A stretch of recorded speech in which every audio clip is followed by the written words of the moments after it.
This is a quick video on how to run course counselling at Canberra Memorial School. Hopefully this sort of outlines stuff for you and makes it a little bit easier for you to understand. Don't worry about it though, we're going to be counselling in partners to start with or in pairs. So you'll see an experienced counsellor go through the process first, then you can sort of follow on, alright? So yeah, let's move on with it then, all right? So basically, what are we trying to achieve? All right, obviously subject selection is about future pathways for students and making sure that we're setting up success in further study, whether that be university, TAFE, or it could even be a job or something like that. So the other thing we need to do is make sure that subjects match the students. We have a lot of students that think they can do high-level subjects and they can't, and conversely we have a lot of students think they can do practical subjects and probably aren't suited to it. So it's really make sure that the students do match the students, and it does make sure that it does set them up for success later on. So it's always referring back to this first or second point. Okay.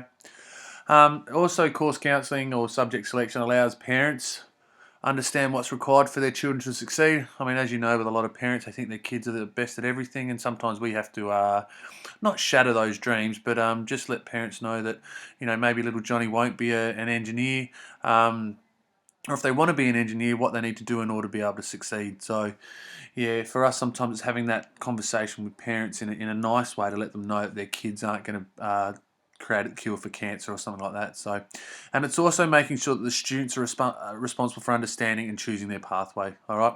So those students that know what they want to do, this is a fairly simple process and it's fairly painless, and they get through it pretty quickly. Those that don't know what they want to do, we sort of have to lead them down the garden path as such, or make sure that they've got a wide range of stuff so they can then specialise. But really, if a student comes to you saying, I don't know what I want to do, we need to start getting to make a choice, because at this point in time, most jobs that they're saying, especially most jobs that the kids are going to have, they need transferable skills for. So technology will take over a lot of things, and in the end, it's all about the transferable skills and the entrepreneurship and stuff like that. So, really a student shouldn't be saying, I don't know. We then have to look at their strengths and weaknesses and see where we can go from there. Okay.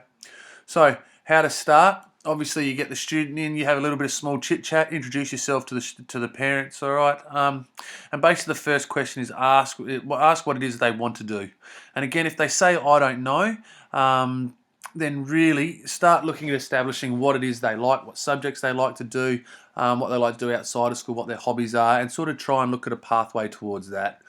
All right, so yeah, that's what you want to look at. We need to establish whether it's a vet pathway, which is you're going down your tech subject side of things, or your hospitality, your metal engineering, even IT certificate courses. So anything that's a certificate course is a vet pathway or an academic pathway. So an academic pathway, we're looking at moving on to further study. All right. So vet, we're looking to go to the job force straight out of school, apprenticeship, stuff like that. And academic pathways, we're looking at going to university.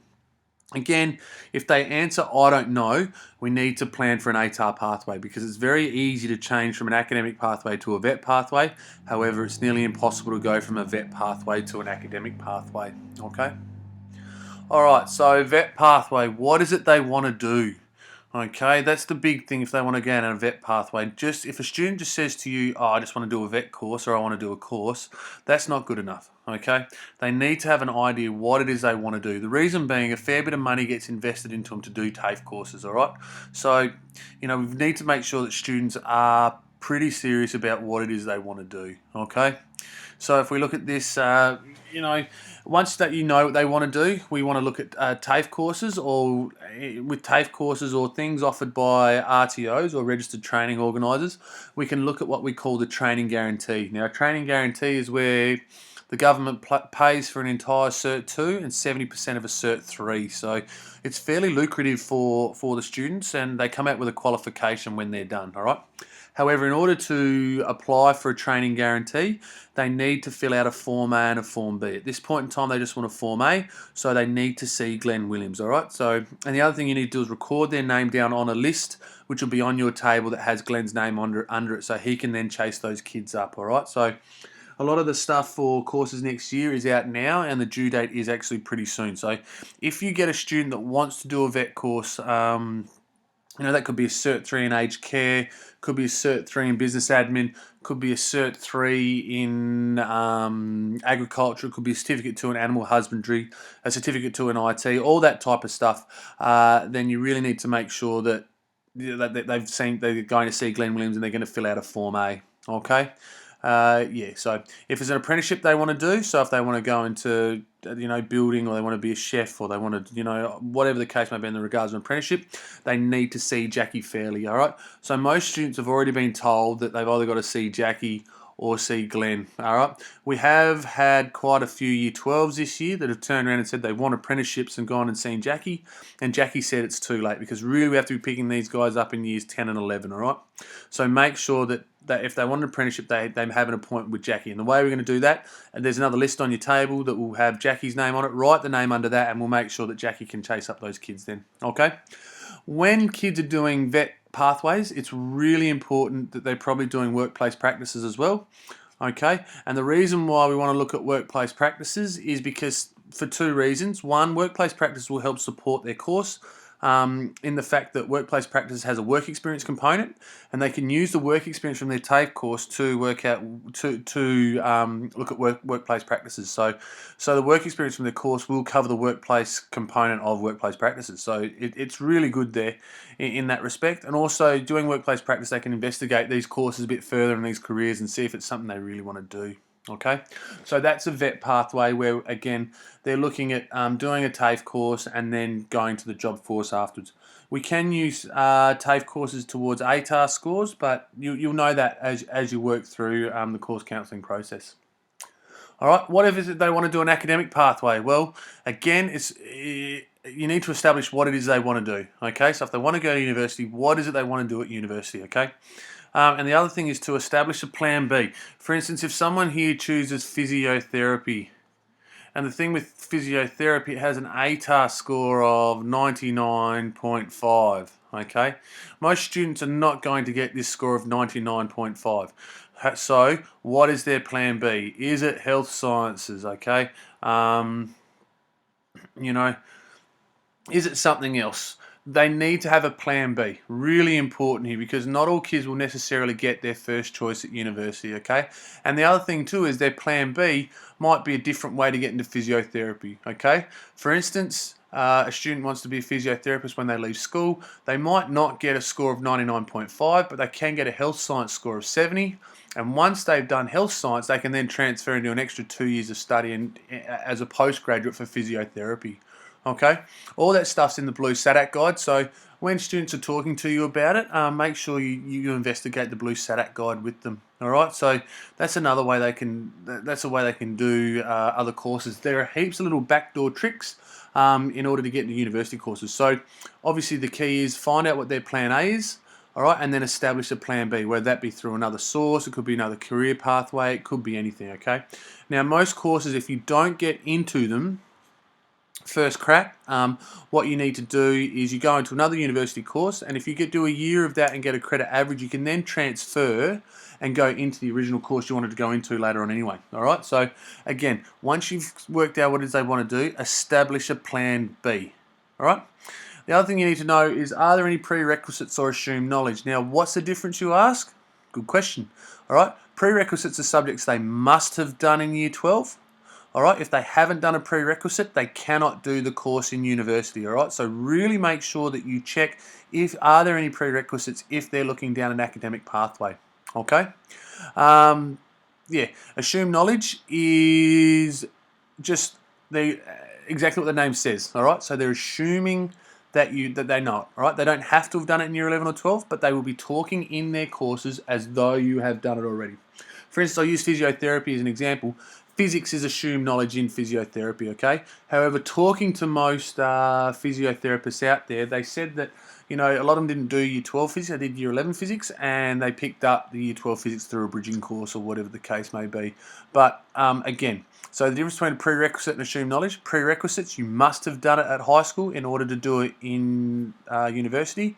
So for instance, anything such as engineering needs maths studies. They are prerequisites. They must do maths studies in year 12, compared to assumed knowledge. All right, so yeah, where they talk about it as though you have done it. It's not a necessity to have done it the year before. Okay, So the next point, what is the ATAR score required? Really important to make sure students know what the ATAR score is they need to get into, all right? So, and we're looking at the cutoff score here, all right? What is the cutoff score? The cutoff score is the lowest score that was achieved by a student going into that course. So if the cutoff is 80, okay, out of all the positions they offered, the lowest score that got in was an 80.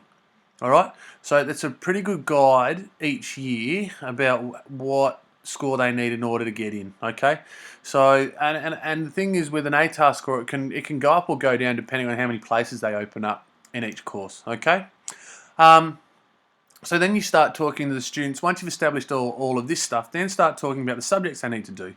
Okay, and our advice always is do the subjects you need to do to get you into the course. All right. So when students start talking scaling and moderation and harder subjects get scaled up and easier subjects get scaled down, don't get caught in that conversation, okay?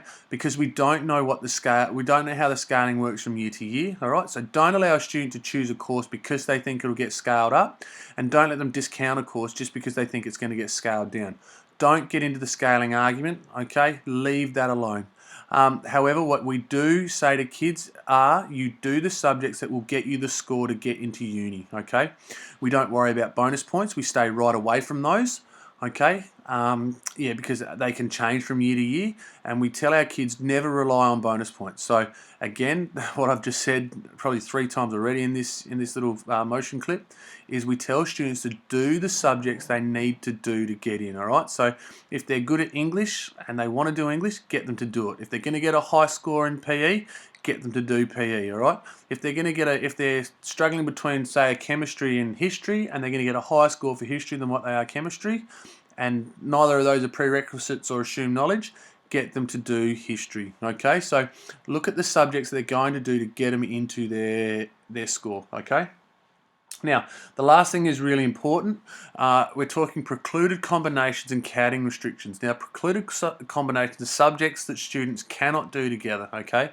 They won't count them towards their SACE if they do them together. So, for instance, maths studies and maths applications are precluded combinations. Students cannot do both of those in the same year, okay? If they do, they don't count towards their ATAR score, okay? And it doesn't count towards their SACE even. So, really important you check this out, all right? And on your tables there will be an orange SATAC booklet. All your precluded combinations are in here, so make sure you look through that. And the other really important thing where we've been stung as a school are counting restrictions, all right? For instance, if I have 2 subjects, if I do 2 tech subjects, I might do wood, which will get me 20 credits, and I might do metal that gets me 20 credits. I will assume I'm getting 40 credits there. However, it is a counting restriction. It only takes 20 credits towards the SACE, not 40. All right, it only takes 20 credits towards their SACE, not 40, because it is a counting restriction, which means if we have kids that are looking at ATAR pathways and are looking at getting ATAR scores, they can't do counting restriction subjects. So you cannot do wood and metal together, okay, or any 2 tech subjects together, because you won't get all of the score count towards your ATAR score. All right, so really make sure that you check this out in the SATAC guide and know what precluded combinations are and what are counting restrictions. If you do want some more advice on this, please come and see me, because this is really important, okay? We must get this right in order to make sure they're going to get an ATAR score. All right, so moving on, let's get into the process itself now. On the screen here, you'll see 3 different sheets, okay? The students have already gone online and done their subject selection. So the subjects they want to do are just here, okay? This one down here are the subjects they have already done. So what they want to do, what they've already done. This is their school's online printout. This is what they've done so far towards their SACE. And this sheet here over on our far left, this is their SACE course. This is our course counselling sheet. So what we do is we fill out their future career pathway up here, circle whether it's an ATAR or vocational pathway, and what further study they need to go to. And then we start filling this in to make sure they get 200 credits at the end of the day, okay? So the magic number for us is 200. Kids need 200 credits by the end of year 12 in order to get their SACE. The important thing too is once we filled out all this and made sure they're up to 200, we need to check for, as I said before, precluded combinations and counting restrictions, all right?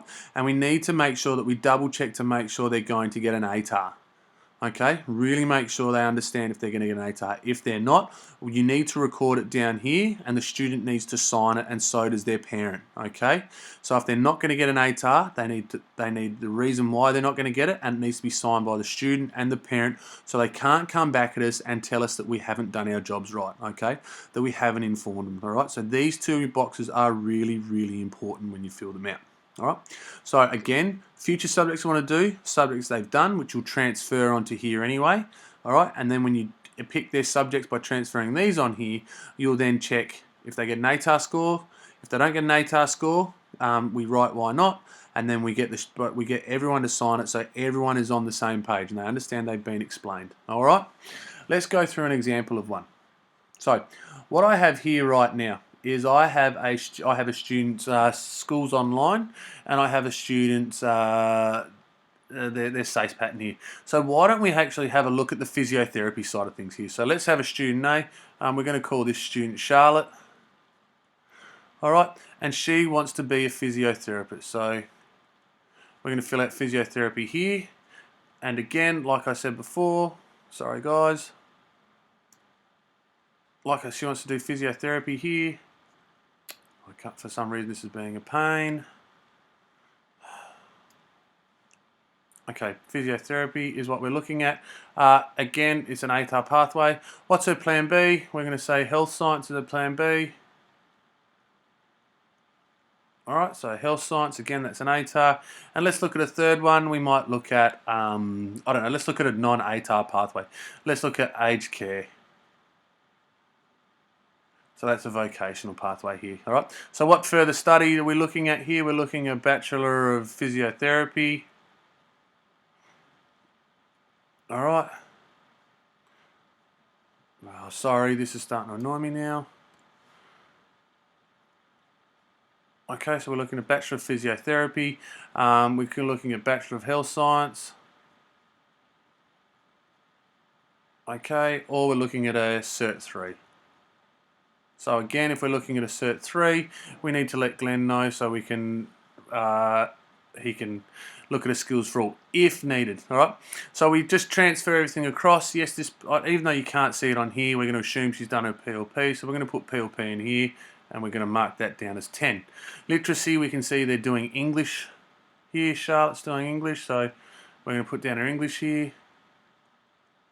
Fill this out, and this would be 10, and this would be 10. And if we look at our numeracy, yep, done numeracy as well in regards to maths apps. So now we're going to fill out maths apps. Alright, so we're going to look here for maths apps. In this case here. Excellent. Alright. Yeah. Sorry, I've put the maths apps in the wrong spot there. So maths apps up here. Beautiful. All right, so pretty happy with that. Yep. Really glad so far that we've got our compulsories ticked off. Excellent. Okay. The only other compulsory we have to look at is research project. Now, as you can see, we're doing research project down there. So yes, research. So research, and yet they've got the 10 credits there. So at this point in time, they've done all their compulsories. All right, let's transfer her year 11 stuff across now. Now we've done some more maths apps here by the looks of it. Have a look. We've got one lot of maths apps here, and you have one lot of maths apps there. So your compulsories are covered in this stage 1 free subject. So I'm not going to put that English in because I've already put it on the sheet. I'm not going to put that English in because I've already put it on the sheet. I'm not going to put that maths apps in because it's already on the sheet as well. So this student has done physics. Excellent. They've done research practices. Cool. Outdoor ed. Okay, what else have they done? PE. Biology. They've done a second maths apps. So obviously a second semester of maths apps. PE for a second semester. Psychology they've done for a semester, and physics. So when I look at this, I've got, when I look at this now, I have 10, 10, 10, all semester subjects here. So I have 1, 2, 3, 4, 5, 6, 7, 8, 9. So this student has now done 90 credits. I don't know why this pen isn't working. It's my finger, I think. So if we have a read through here, I've got 10, as I said, 90 credits there. All right, and I have 10 credits here. So I've got at this point in time, I've got 10, 20, 30, 40, 50 credits plus 90, so I've got 140. So this student only needs 60 credits in order to finish. This student only needs 60 credits in order to finish Year 12, all right? So, however, we're looking at an ATAR pathway. So in order to get an ATAR score, they need 90 credits, all right? 10 credits will be Research Project B, therefore the other 80 credits will come from here. Now we're looking at physiotherapy. As I said before, that has some assumed knowledge. So I've looked through the SADAC guide and I see the assumed knowledge for physiotherapy is physics, and I see bio. So I've looked at that, made sure, yep, we've done some bio, we've done a full year of physics. They can do those two subjects. All right, great, they can do those two subjects.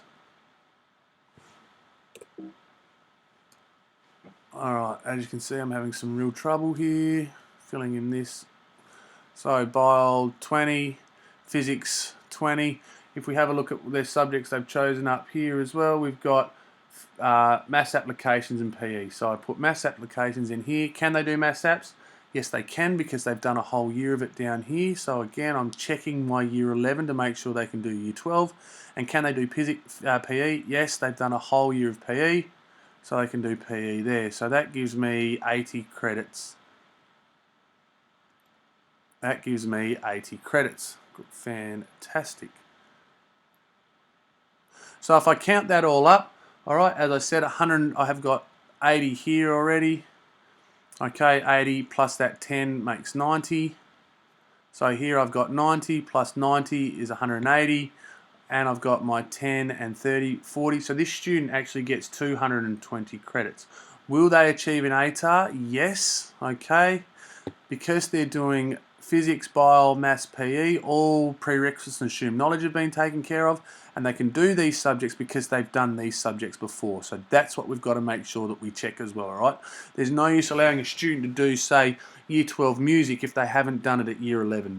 We can't really have a student do Year 12 metal or Year 12 physics or Year 12 chemistry without having done it at Year 11 first, unless they've had a serious chat with a coordinator or a teacher, all right?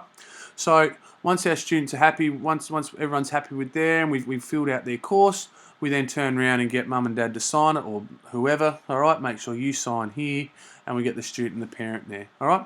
So just recapping, what is it we need to look at here? We need to make sure that PLP is complete first and foremost, all right? Because that should have been done at Year 10. If it hasn't been done, we're looking at summer school, okay? For Year 12s, which we just went through there, make sure they're completing or have completed their compulsory. So as you can see, my first option was to make sure, my first look at was to make sure English was taken care of, Maths Apps was taken care of, the research project was taken care of, and obviously their PLPs before. So make sure they've done all their compulsories, all right? If students have less than 100 credits, so up here, if they have less than 100 credits, all right, which we'll just put in here, if they have less than 100 credits, now that includes what I've got marked in the Year 11 box, as well as their English, okay, and the maths apps here, like the literacy and numeracy side of things. If they have less than 100 credits, so all of that and all of that is less than 100 credits, then they will need to do 4 subjects in Year 12. Otherwise, they will not get enough credits to finish their SACE. All right, so we've really got to make sure that Year 11 students have 100 credits at the end of Year 11. Okay, if a student wants to go to university, they need to pick 4 subjects. Again, the reason being is an ATAR score. Okay, they calculate ATARs from 90 credits. Okay, so that's 4 subjects plus 10 for the research project. All right, so if they want to go to university, they must pick 4 subjects. And again, remember, if they say they don't know what they wanted, if they go, I don't know what I want to do, well, then we're picking an ATAR pathway, so they must do 4 subjects, all right? If they don't want to go to university and they know what they want to do, then and they've done over 100 credits in year 11, then 3 subjects will be fine, as long as we make sure that our total at the end is 200. Okay, and then once again, like I said before, check for counting restrictions and precluded combinations. All right, so make sure you check for those so that we can fill out this section correctly. All right, because the last thing we want, for instance, well, I might just run through a quick example there. Let's look here. Let's say the student didn't want to do physics. Let's say that we were looking at the aged care course instead. Who cares what they were doing? They just want to do aged care, so Cert 3, they don't need ATAR score. Oh no, sorry, they do need an ATAR score. They want to get into physiotherapy, and they did metal tech and wood tech, and then they did bio and they did PE. Okay, if they did bio and then PE, even though they'd have 20, 20, 20, and 20, okay, they would only get a score here. They'd only get 60 credits counted towards an ATAR score because metal and wood are what we call counting restrictions. Okay, again, that's in the orange booklet of the SACE folder. So if they did 4 subjects here, yep, they might do 4 subjects which would allow them to achieve their SACE, but it will not allow them to achieve an ATAR score, okay, because we'd have counting restrictions.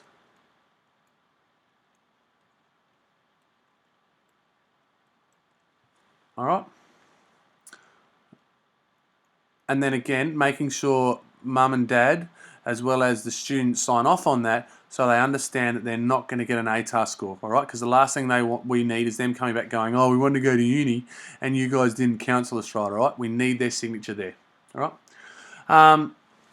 When we're looking through courses that they've already done or what they've already done up here, make sure that any stage 1 TAFE courses, certificate 1 TAFE courses are no longer orange. So in other words, any certificate 1 TAFE course you see in here should really be green at this point in time. If they're not, please let me know. All right, that means we've made a mistake as a school on Schools Online. So again, please check here. Any SACE 1 course that are yellow, let me know, and not SACE 1, Cert 1 course yellow, let me know, and I'll make sure they're green. Okay.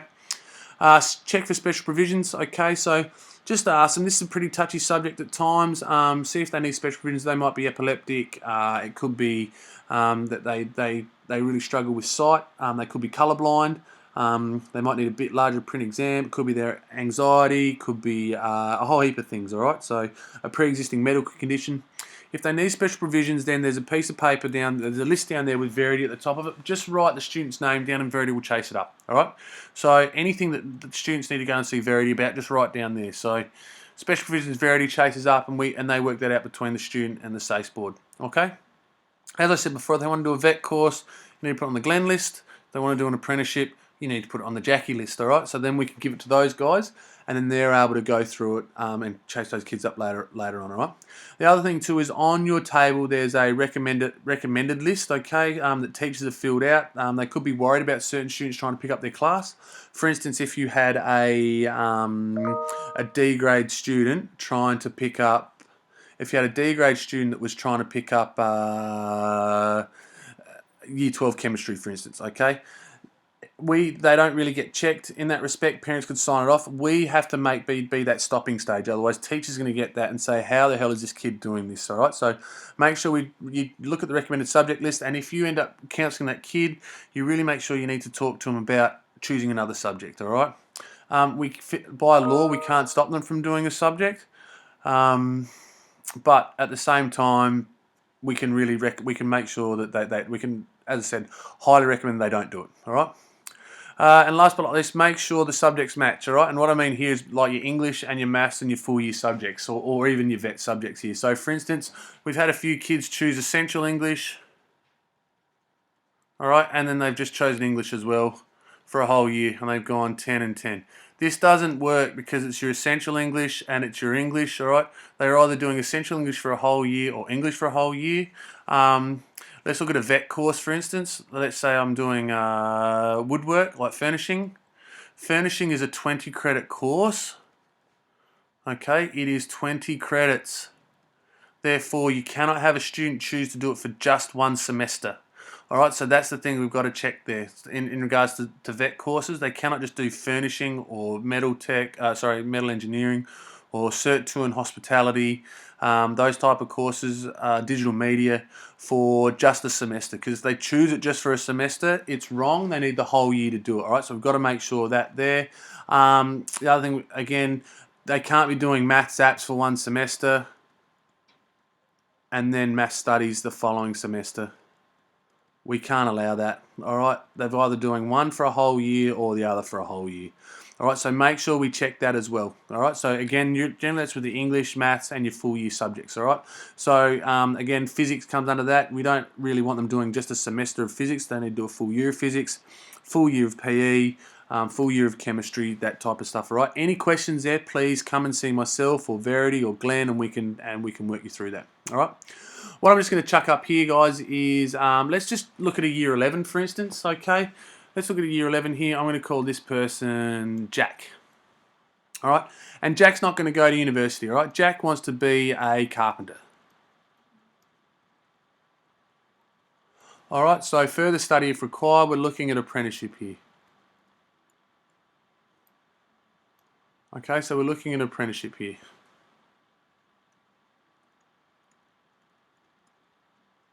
Okay, so if we're looking at apprenticeship, or we're looking at, we're looking at a cert course. So it could be the doorways to construction or something like that. So Jack wants to be a carpenter. If he's not a carpenter, he wants to be a builder. If he's not a builder, he wants to be a plumber. Okay. So he wants to do here. He's going into year 11, so he's not going to really have a lot of this done. So yes, we want to make sure his PLP is done. Good, he's done his PLP or it's being completed. We're putting that there. Jack's not very academic, so he only wants to do essential English for the whole year. Great.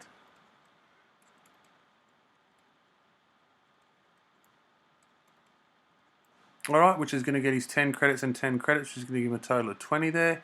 And his numeracy, he's going to do the essential. He's going to do the essential mathematics as well. Or no, he's going to do general mathematics. All right, let's push him a little bit because he likes maths. All right, and he feels he's going to be good in the carpentry because he's going to use his maths there. Right, he's only going to do it for a semester. All right, he's going to year 11, so we're not going to worry about this year 12. Only to check what he wants to. An ATAR kid, we'd probably just tentatively book in these subjects once we put in this one.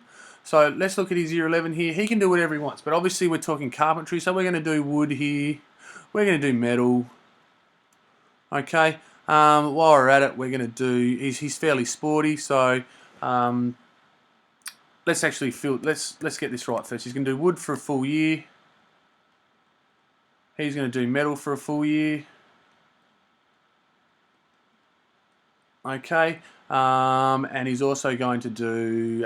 He loves PE, and because we're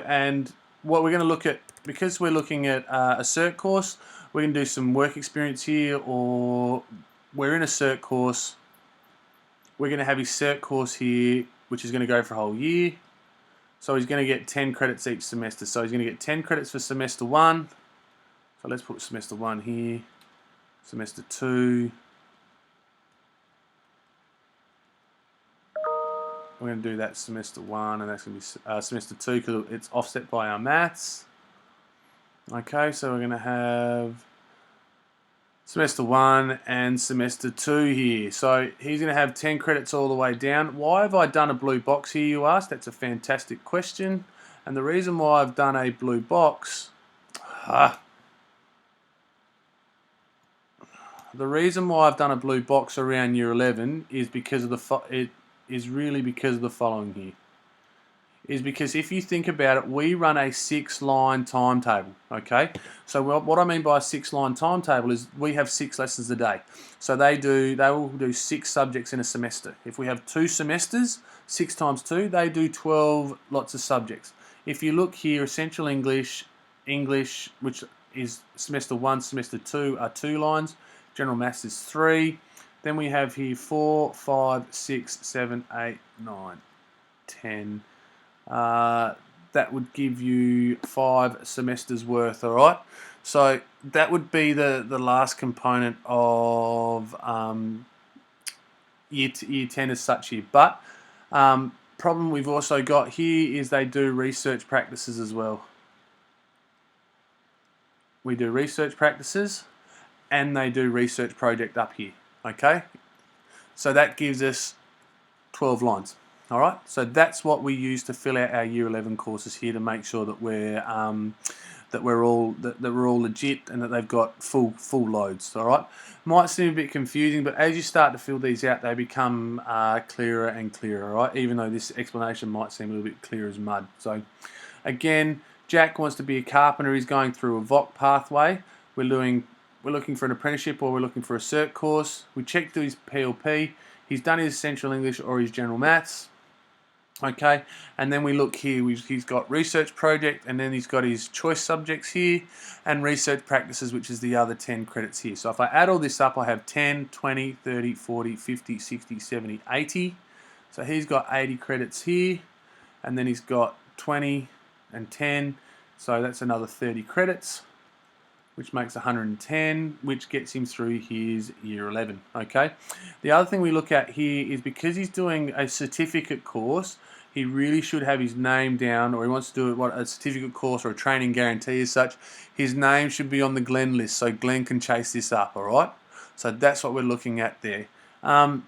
He doesn't want an ATAR, and we can say not required, all right? And parents can still sign this, all right, here and here. We can say it's not required, and then we can check it again in Year 12 anyway. Okay, so this is what we would do for a Year 11 student that wanted to go down a vocational pathway. So fill in the literacy and numeracy they want to do, make sure they've done their PLP. All right, we've got those credits all done there, okay? Then we would look through and fill in the rest of the credits for them here, all right? Make sure these boxes are filled in so we know what they're going to do. And again, like I said before, one way kids we look at it with kids is we do a table here and we split it into, sorry guys, we split it into 6 boxes. What's that? 1, 2, 3, 4, 5, 6. And we look at their subjects. So English over the whole year. Then they might do maths, and in this place do workplace. I'm just putting Jack's subjects in now. He's doing research practices, and then he does research project. He's going to do PE for a whole year. Okay, as I said before, he's going to do wood for a whole year, and he's going to do metal. So this would give him a full timetable in this respect here. Okay, and again, somehow we want to fit work experience in there. Or not work experience, sorry, we're looking at a cert course. And so once Glenn has organised it, that will take the place of one of those subjects, whether it be his wood, metal, or his PE, okay? So that's why we still put it down in here along with everything else, okay? Because we want to make sure that if he doesn't get into a cert course or work experience, he's still going to get through his Year 11, all right? So I hope that has cleared it up for you a little bit, all right? If not, again, come and see Verity or come and see myself or go and see Glenn, or Aaron's another one that's done this heaps and heaps of times before, okay? And we can help you go through it, all right? The resources that you're going to be seeing when you get to your tables are the blue SADAC booklet, all right? So this is for looking up university course information and ATAR scores that are required. Make sure you really check this. This is really important to have a look at. Make sure you're au fait with it and you know how to look through this, because majority of the time the kids haven't, and so you're that point of call to be able to help them. We also have an orange SADAC guide. This is really for looking up counting restrictions and precluded combinations. So again, make sure you know this, you're au fait with it, all right? There'll be the Glenn and Jackie list. So this is for recording students interested in vet. So vet kids go to Glenn, and Jackie gets the apprenticeship kids, all right? Because I'll give them to those lists after course counselling, and then they will then turn around and use those further on. We have the Verity list here. Verity is there for students looking at special provisions or anything else kids might want to talk about, all right? The student history folder. The student history folder has this information in it. So if we come back up here, has these. Each student has 3 pages, and these are the 3 pages. All right, so you use this to build. You use these two to build this section, okay, and make sure they're going to get their 200 points. And for those that want ATARs, will get ATAR scores, okay. And last but not least, the student recommendation list. So this is the list the teachers have filled in about kids that they think can do this, that think that will struggle with their subjects. All right, and so this is where we look at recounselling. If you don't feel comfortable with recounselling a kid out of a subject, please let me know, and I'll be more than happy to talk to that student. Okay. So yeah, again, I hope this has made this clear for you guys. If you're really struggling with it, please come and see me, and I'm happy to go through on a one-on-one basis. But apart from that, enjoy the course counselling experience. It's a great way to get to know what students want to do and see them in a different light, and really encourage them to be looking at careers. The I don't know answer has got to go. Okay, students need to be more resilient, show a bit of grit and determination, and really need to be taking control of their own learning. All right. Apart from that, though, guys, thanks very much, and yeah, I'll see you soon. All right, bye.